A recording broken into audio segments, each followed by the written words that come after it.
Alléluia. Bien-aimés dans le Seigneur, il y avait un cas dans tout Israël où les juges n'ont pas pu trancher, où les juges n'ont pas pu donner de verdict. Les juges sont des serviteurs de Dieu. Mais pour ce cas-ci, les juges n'ont pas pu rendre un verdict. Parce que chacune des prostituées disait que l'enfant était à elle. Donc, il n'y avait rien qui pouvait prouver que cet enfant était pour l'une ou cet enfant était pour l'autre. Il n'y a rien qui pouvait prouver. Oui, à l'époque, il n'y avait pas de test ADN. Mais bien aimé, dans ce cas des Écritures, nous n'avons pas besoin de tests ADN. Nous avons besoin juste de la sagesse de Dieu. Alléluia. Parce que la sagesse de Dieu est celle qui sonde le cœur. Dieu voit le cœur. Dieu voit la vérité où elle se trouve. Et comme Dieu voit tout, connaît tout, sait tout, il n'y a rien qui peut échapper à Dieu. Dieu connaît toute l'histoire du début jusqu'à la fin. Alléluia. Vous voyez comme le roi, cette écriture, en fait c'est un récit de Dieu. Dieu explique ce qu'il a vu. Il explique le commencement de l'histoire. Il dit qu'il y avait deux femmes. Moi j'ai regardé toute la terre. Mais lorsque ces deux femmes-là étaient en train de vivre ensemble les prostituées, moi j'étais là, je les voyais. J'ai vu comment est-ce que ces deux femmes ont été enceintes, ont passé leur grossesse et ont enfanté. Donc j'étais là, j'étais en train d'observer.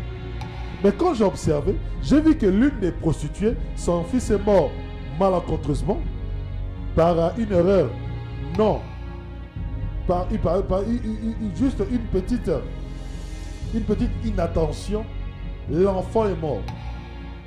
Mais au lieu qu'elle puisse faire le deuil de son enfant, elle a échangé les enfants avec sa voisine. Alléluia. Mais lorsque ça s'est passé, lorsque cette prostituée échangeait les enfants, lorsque le prostitué, son fils mourait, lui, Dieu regardait. Dieu est en train de raconter l'histoire. Mais pour que cette affaire soit tranchée, il faut absolument que Dieu intervienne. Mais Dieu ne peut pas intervenir du haut du ciel comme ça.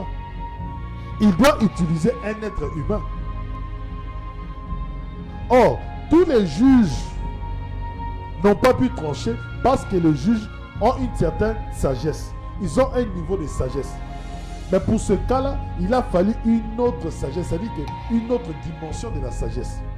Et pour que cette dimension soit atteinte, il faut seulement avoir l'onction royale. Alléluia. C'est pour cela, bien aimé, tu vois des fois dans une église, vous pouvez avoir plusieurs pasteurs, plusieurs prophètes. Il peut y avoir beaucoup de gens, beaucoup de serviteurs. Mais tu ne comprendras pas. Tu vas chez ce pasteur, ça ne marche pas.